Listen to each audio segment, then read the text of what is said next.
Qəmliyəm, qüssəliyəm, gözüm doludur yaşla.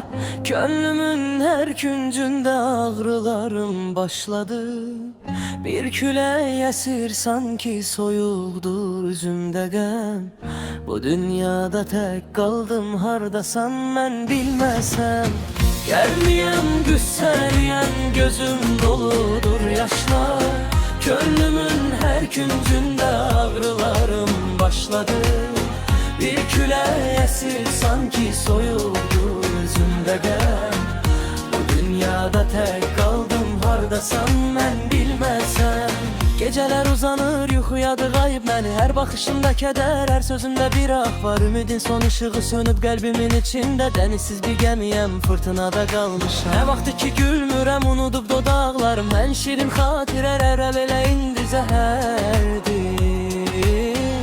İkinci həyəciyəm. Para çəkir içimdə səssiz, kimsəsiz bir ruh yol tapa bilməyir ki çıxış yolu hanı bəsər addımım bir dağdı yorubdu ayaqlarımı.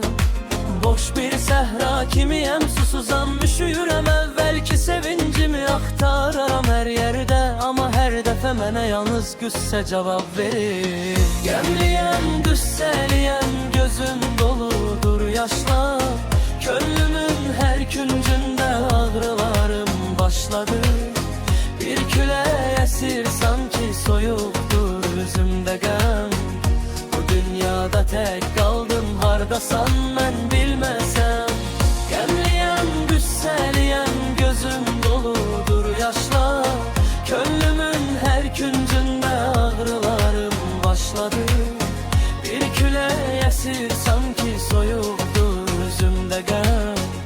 Bu dünyada tək qaldım, hardasan mən bilməsəm. Körkədə bu qismətdir, bəlkə də bir imtihan. Niyə mənə düşübdür bu qədər dərd bilmirəm.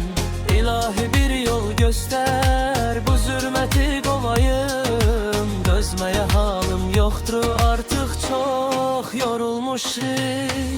Qəmliyəm, qüssəliyəm, gözüm doludur yaşla.